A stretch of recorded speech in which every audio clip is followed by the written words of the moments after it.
Presidenti Trump njoftoi sot sanksionet të reja ndaj Teheranit që përfshin bankën kombëtare iraniane. Qindra mijëra të rinj në të gjithë botën kërkojnë veprime globale me ndryshimet klimatike. Sipas Washington Post, ankesa e një informatori të fshehtë të shërbimeve të zbulimit lidhet me një premtim që sipas gazetës, presidenti Trump i ka bërë homologut të tij të Ukrainës.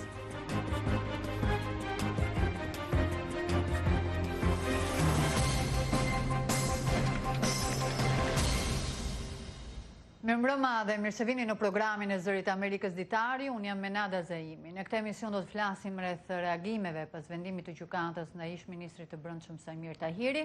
Sipas ambasadës amerikane në Tiranë, vendimi demonstron pavarësinë e rritjes të gjyqësorit dhe fillimin e fundit të pandëshkueshmërisë për persona me lidhje të forta.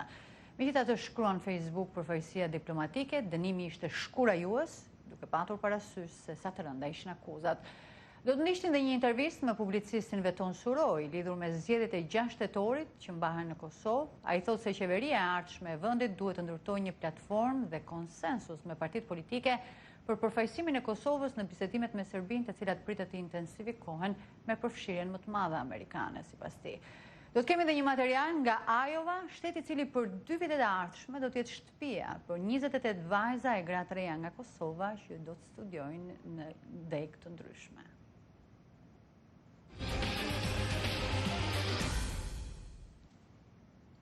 Presidenti Trump njoftoi se Shtetet e Bashkuara po vendosin sanksione kundër bankës kombëtare të Iranit, por nuk dha olësi të tjera. I pyetur rreth alternativave ushtarake për Iranin, ai tha se Shtetet e Bashkuara janë gjithnjë të përgatitura.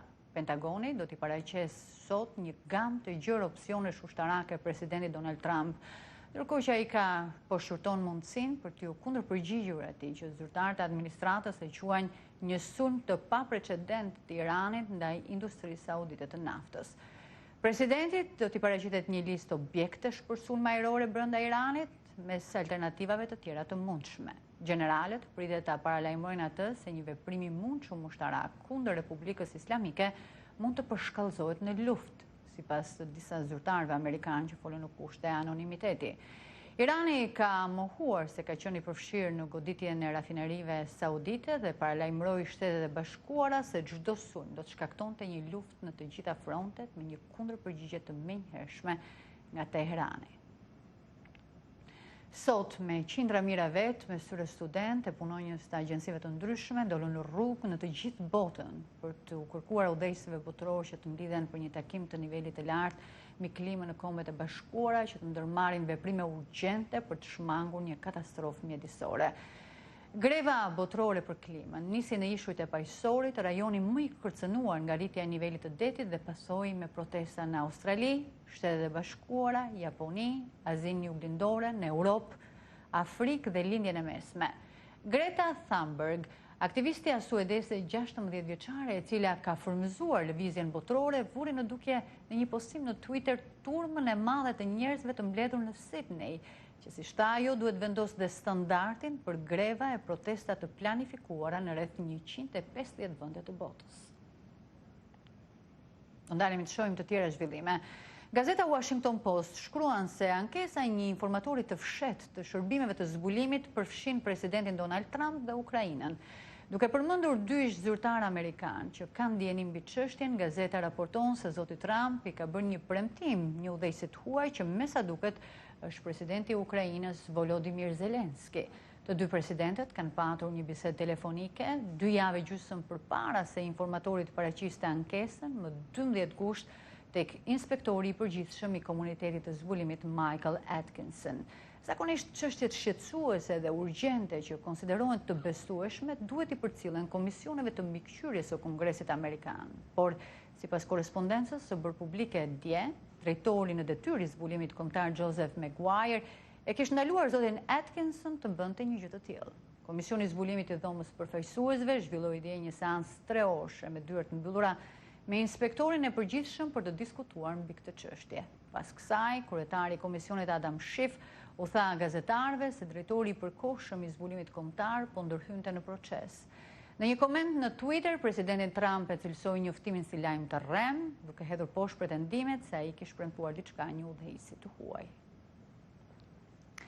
Një gjykat në Moskë urdhëroi sot lirimin e aktorit Pavel Ustinov, i cili u arrestuan në akuzat për plagosjen e një oficeri policie gjatë një proteste të opozitës më 3 gusht. Arrestimi i tij nxiti protesta publike në Rusi. Pavel Ustinov e ka hedhur poshtë si të pavërtet këtë akuzë. Aktori 23 vjeçar, i dënuar me burg për 3 vite e gjysmë, tha se nuk kishte marrë pjesë në protestë, njëra nga disa të organizuara për të kërkuar zgjedhje të lira në kryeqytetin rus. Gjykata vendosi sot që Pavel Ustinov të lirohet nga paraburgimi deri në shqyrtimin javën tjetër nga një gjykatë më e lartë të ankimit që ai ka bërë ndaj vendimit për dënimin me 3 vjet e gjysmë. Pavel Ustinov është një nga disa personat e arrestuar në lidhje me një seri protestash politike që u ndezën këtë verë pasi kandidatët e opozitës u ndaluan të marrin pjesë në zgjedhjet vendore që mbaheshin në Moskë.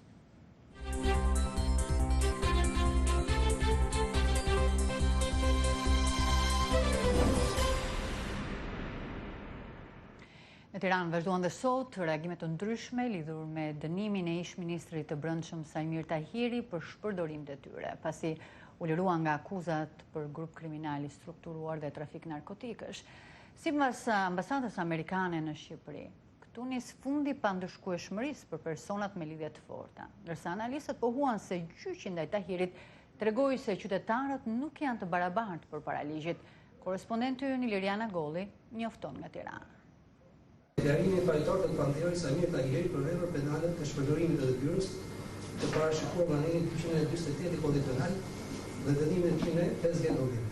Ambasada amerikane në Tiranë quajti sot shkura jues dënimin që u dha ish-ministrit të Brendshëm Samir Tahiri për thënë se kjo sinjalizon një hap përpara për pavarësinë e gjyqësorit në Shqipëri.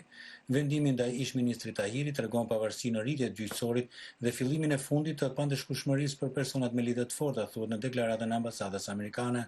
Dënimi i zotit Tahiri për shpërdorim detyre shënon një hap të rëndësishëm përpara, por nga ana tjetër dënimi është shkura jues duke patur parasysh se sa të rënda ishin akuzat, tha ambasada amerikane në deklaratën e saj. Ata që shpërdorojnë besimin publik dhe shkelin ligjin duhet përballen me pasoja domethënëse. Drejtuesi i Institutit Studimeve Politike Afrim Krasniqi tha se Shqipëria ka të burgosur persona me faje shumë herë më të vogla se ato të politikanëve.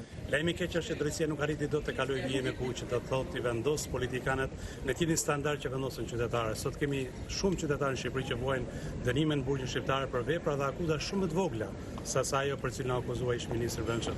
Por kjo është edhe një apel i palëve politike për punuar më shumë që Shqipëria të ketë spakun, strukturën e cila do të merret direkt me hetimin e thelluar për politikanët lartë, në mënyrë që të vijë drejtësia premtuar nga reforma në drejtësi dhe të vijë edhe ai lloj besimi publiku që është çdo qytetar i Shqipërisë i barabartë përpara ligjit dhe se Shqipëria ka ndryshuar jo vetëm me reformën në drejtësi, por edhe me sfidat e saj drejt Bashkimit Evropian. Ndërkaq analisti politik Lutfi Dervishi thotë se dita e djeshme do të mbahet mend gjatë jo për masën e vendimit apo ndryshimin e akuzës ndaj ish-ministrit Brendshëm, por mënyrën se si u mor ky vendim dhe për pritjen dhe pritshmërinë e madhe që kishte publiku. Rasti tregon që Shqipëria është ende larg ditës që publiku të ketë si heronj dhe të admirojë një prokuror apo një gjyqtar, dhe drejtësia shqiptare ende është larg standardit që ligji i barabartë për gjithë. Ndryshe hetohet dhe gjykohet një ish zyrtar i lartë dhe krejt ndryshe hetohen dhe gjykohen qytetarë të thjeshtë. Pak a shumë, me një fjali është fjala orwelliane që gjithë janë barabartë, por disa janë më të barabartë se tjerët. Ambasadori i Bashkimit Evropian në Shqipëri, Luigi Soreka, tha për gazetarët se nga përvoja e tij si prokurori duhej që të lexonte me vëmendje dhe kujdes vendimin e djeshëm të gjykatës për krimeve të rënda përpara se të jepte një mendim për të.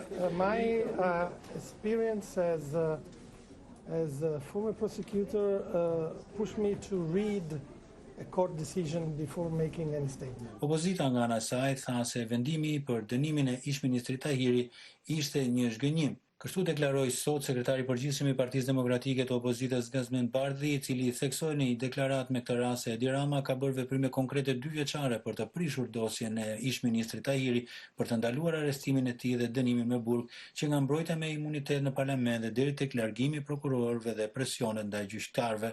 Për Zërin e Amerikës, Liriana Golli, Tiranë.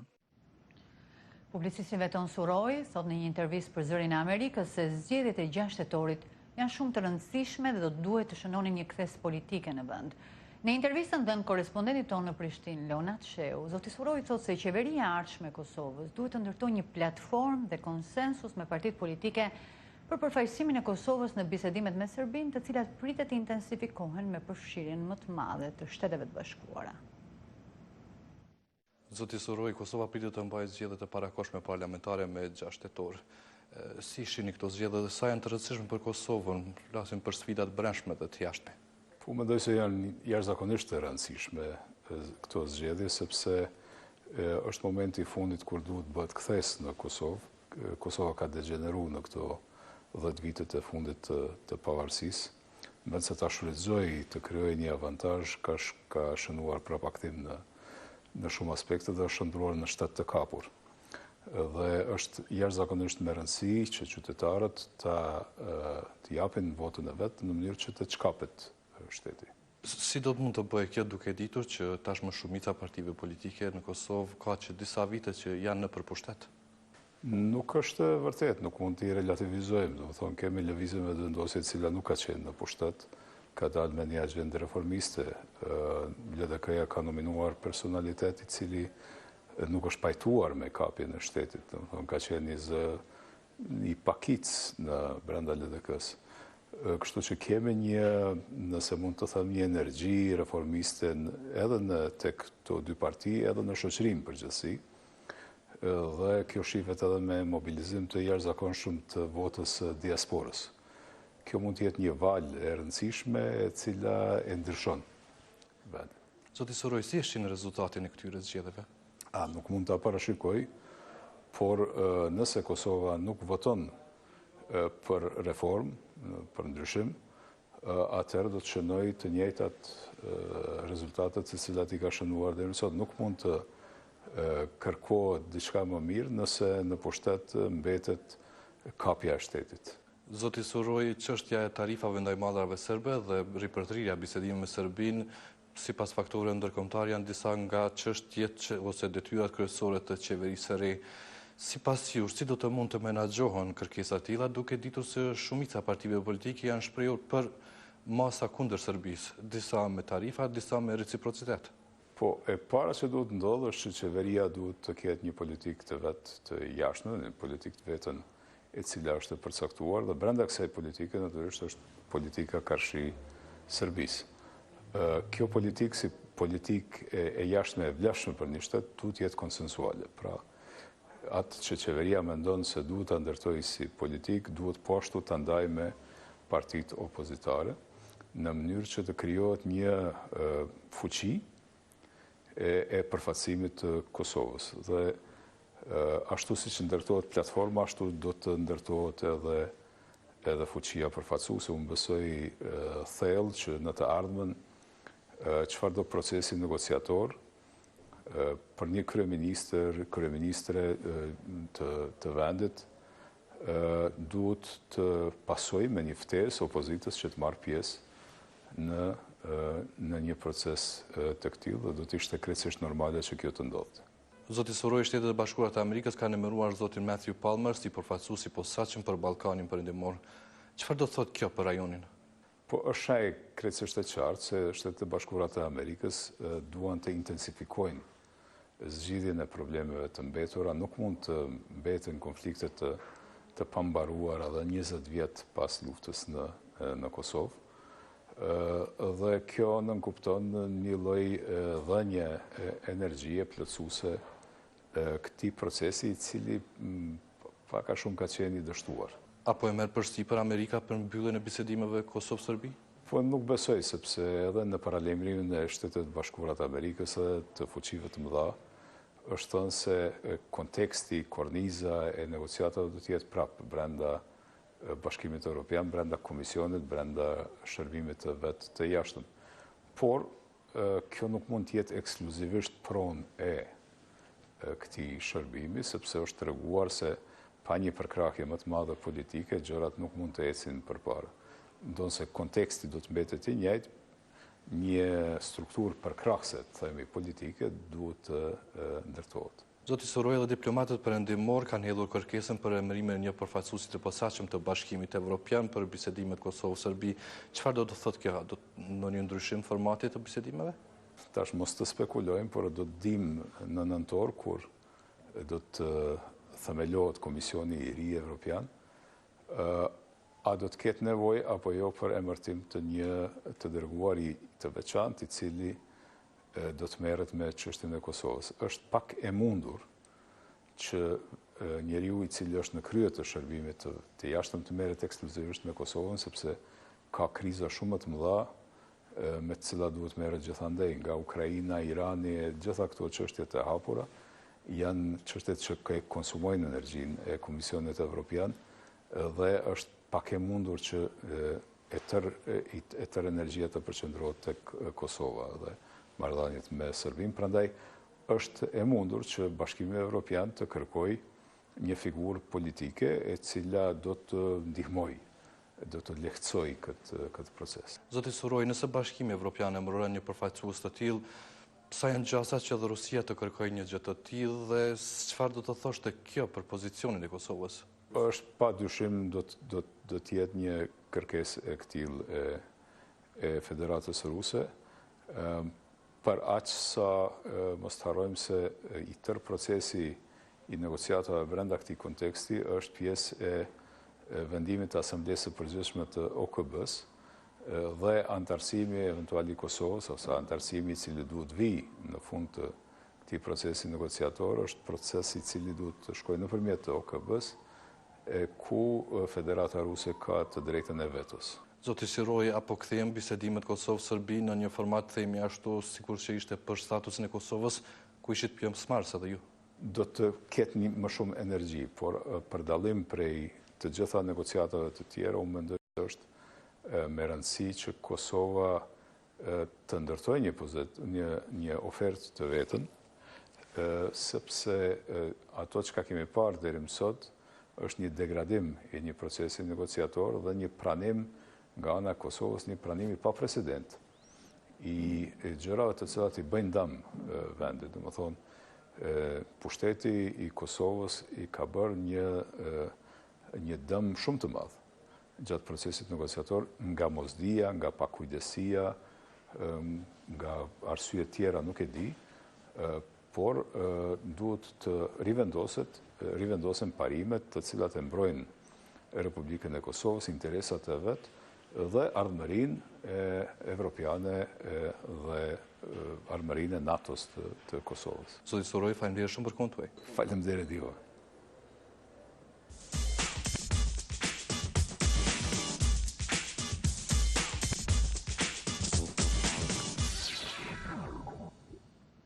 Për 2 vitet e ardhshme, Ajova do të jetë shpije për 28 vajza e gra të reja nga Kosova. Ato udhëtuan drejt Shteteve të Bashkuara për të studiuar në deg të ndryshme të fushës së energjisë në Kolegjin e Komunitetit në Desmones. Ato fituan bursa që u ndan nga Fondacioni Millennium, të financuara nga fonde të qeverisë amerikane.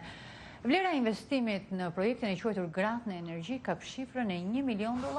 Kjo u pa si thellim i bashkëpunimit mes Ajovas dhe Kosovës. Ajo që nisi si partneritet ushtarak tashmë është zgjeruar në shumë fusha të tjera. Kolegu Burim Goxhuli na sjell më shumë detaje.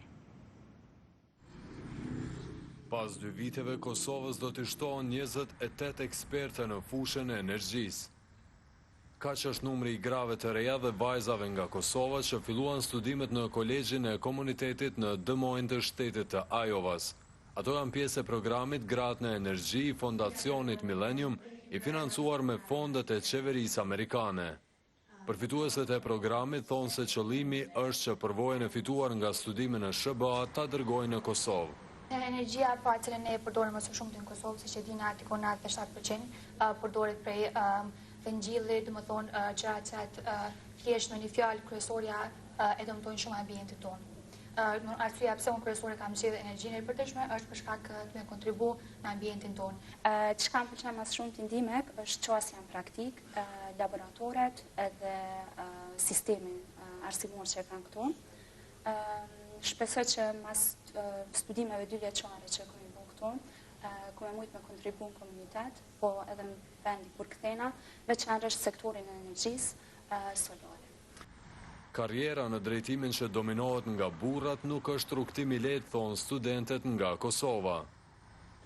Pavarësisht se sa profesioni jon është në sektor që është zakonisht i dominuar nga gjinia mashkullore, prapë nëse ky profesion është ajo që dëshiron ta praktikosh, atëherë duhet përkushtohesh në këto, sepse është diçka që ja vlen. Përbara ka qenë shumë vështirë për gratë kosovare, inxhiniere për me gjetë punë në Kosovë. Ato kanë dashur gjithmonë me qenë më të vendosura, më të përkushtuara dhe më të shkolluara se sa burrat për me gjetë punë në Kosovë. Ardhja e këtyre studentëve në Iowa u shënua me një ceremoni të veçantë në kolegjin DMEC. Aty mori pjesë edhe presidenti i Kosovës Hashim Thaçi, i cili numëroi arsyet e rëndësisë së këtij projekti. Ofron përgatitje profesionale për këtë sektor të rëndësishëm në Kosovë, pa në sektorin e energjisë. E dyta, pra krah përfshirjen më të madhe të gruas në sektorin e energjisë, duke kontribuar kështu në fuqizimin e përgjithshëm të gruas në shoqërinë kosovare. Dhe treta, shënon zgjerimin e bashkëpunimit në mes Iovës dhe Kosovës në sektor të rëndësishëm atë energjisë. Guvernatorja e shtetit si motër të Kosovës tha se ky moment frymëzon gra jo vetëm në Kosovë.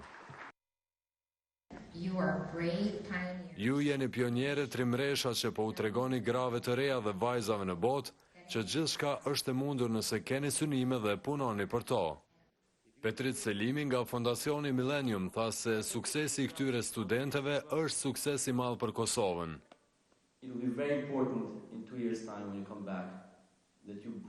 Do të jetë shumë e rëndësishme që kur të ktheheni pas 2 viteve, të frymëzoni gratë në Kosovë. Ju keni një detyrë shumë të rëndësishme jo vetëm për ekonominë. Femrat e pavarura dhe të fuqishme në ekonomi dhe shoqëri do ta bëjnë Kosovën vërtet të suksesshme. I pari këtij kolegji, Rob Denson, tha se ndihet krenar që po ndihmon shtetin më pro-amerikan në botë. Jam i lumtur të drejtohem si president i kolegjit më pro-Kosovë, i shtetit më pro-Kosovë dhe vendit më pro-Kosovë në botë. Ky nuk ishte aktiviteti i vetëm në Iowa ku u fol për Kosovën. Më herët gjatë të enjtës, presidenti i Kosovës Hashim Thaçi vizitoi gardën kombëtare të Iowës dhe asamblenë e përgjithshme të këtij shteti amerikan, ku edhe zhvilloi një takim me guvernatorën Kim Reynolds. Për Zërin e Amerikës, Burim Goxhuli, Iowa.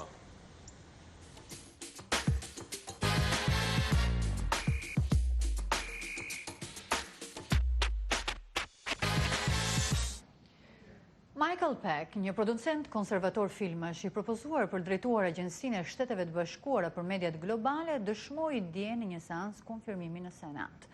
Korespondenti i Zërit Amerikës Brian Padden njofton se i emëruari u përgjigj shqetësimeve se presidenti Donald Trump mund të imponojë një anshmëri politike tek agjencitë qeveritare të lajmeve, siç është Zëri i Amerikës, për cilin legjislacioni amerikan përcakton se duhet të jetë objektiv dhe i balancuar në raportimet e tij.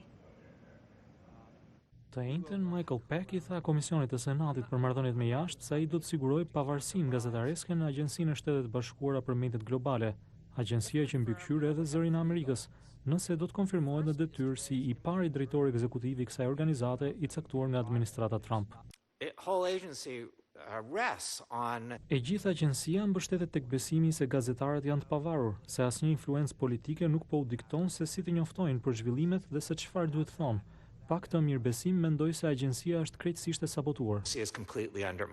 Zoti Pak ka prodhuar dokumentar, ka drejtuar Institutin Claremont, një organizatë konservatore me seli në Kaliforni, si dhe ka denoncuar një anshmërinë liberale të perceptuar në industrinë e filmave. Me një buxhet vjetor prej $628 milion, USAGM mbikëqyr të gjitha organizata ndërkombëtare të lajmeve të financuara nga qeveria, të cilat transmetojnë në 100 vende dhe ka një audiencë prej rreth 345 milion njerëzish. Këtu përfshihet edhe Zëri i Amerikës që transmeton në mbi 40 gjuhë në mbar botën, TV dhe Radio Marti që transmeton në Kubë, rrjetet në gjuhën arabe Al Hura TV dhe Radio Sava, si dhe Radio Evropa e Lirë, Radio Liria dhe Radio Azia e Lirë. Karta e Zërit të Amerikës, e miratuar me ligj në vitin 1976, si dhe ligji për transmetime ndërkombëtare, përcaktojnë se të gjitha transmetimet qeveritare duhet të përmbahen standardeve strikte gazetareske, për të cilat mbështetësit e shtypit të lirë thonë se janë thelbësore për të qenë një burim i besueshëm lajmesh për audiencat ndërkombëtare. Ju nuk jeni një media shtetërore që tregon vetëm një anë të historisë, siç ndodh shpesh me media shtetërore në vende të tjera. Ligjvënësit republikan dhe demokrat mbështesin misionin gazetaresk të këtyre agjensive.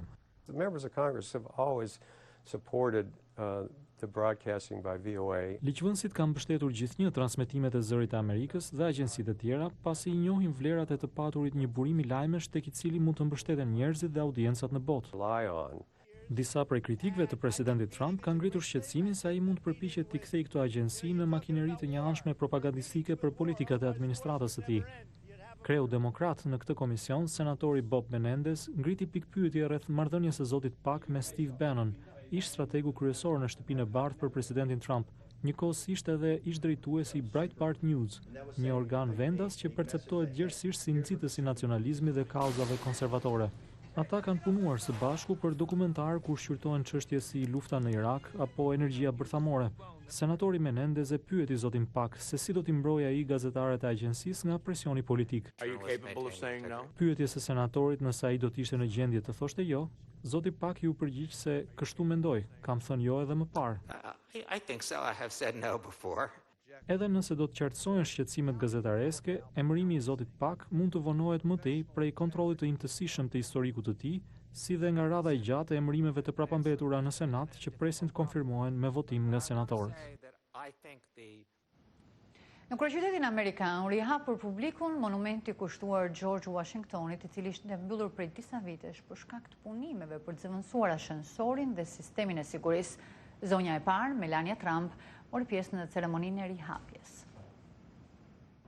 Ky objekt emblem në kryeqytetin amerikan ka qenë mbyllur për publiku në pjesën më të madhe të 8 viteve të fundit, pas një tërmeti 5.8 ballësh në vitin 2011 që shkaktoi 150 qarje në gurët e monumentit. Monumenti i Washingtonit u hap për pak kohë në vitin 2016, por u mbyll përsëri për shkak të defekteve në ashensor, por të njëjtën ai u rihap për publikun. Ne rindërtuam plotësisht sistemin e ashensorit, pra instaluam kabllot e reja dhe riparuam motorin, dhe pastaj ne gjithashtu shtuam masat e kontrollit të sigurisë. Zonja e parë, Melania Trump, bëri udhëtimin e parë ceremonial me disa studentë vendas. Monumenti, i cili mban emrin e presidentit të parë të Shteteve të Bashkuara, është një objekt i veçantë në Washington dhe një nga atraksionet më të njohura në shëtitorën kombëtare. Monumenti vizitohet nga mesatarisht rreth 500.000 vizitorë në vit. Disa nga këta vizitorë janë të gëzuar që tani mund të ngjiten në majtë të monumentit për të shijuar një pamje spektakolare të qytetit. Vizitorët kanë krijuar një radhë të gjatë që herët në mëngjes për të marrë biletat për të hyrë në monument.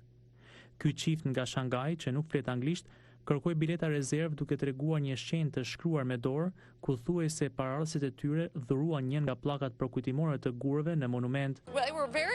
Ata ishin shumë këmbgulës. Ata me të vërtet donin të ngjiteshin atje dhe unë kisha 2 bileta shtesë. Janë 193 pllaka përkujtimore të vendosura në muret e brendshme të monumentit. Sipas shërbimit të parqeve kombëtare, njëri prej tyre u dhurua nga misioni amerikan në Ningbo të Kinës, për të cilin çifti Zhang pretendon se ishin paraardhësit e tyre. Jemi shumë të lumtur. Ne jemi shumë mirënjohës. Të gjitha biletat ishin shitur dhe nesër do të kthehemi në Kinë, tha zoti Zhang. Ndërtimi i monumentit filloi në vitin 1848 dhe u deshën gati 40 vjet për përfundimin e tij për shkak të luftës civile dhe mungesës së fondeve. Këtë herë riparimi i monumentit u financua jo vetëm me paratë e taksapaguesve, por edhe me miliona dollar në donacione private. Të nderuar teleshikues, ishin këto materialet e përgatitura për ditarin e sotëm. Unë ju falenderoj që na ndoqët. Natën e mirë.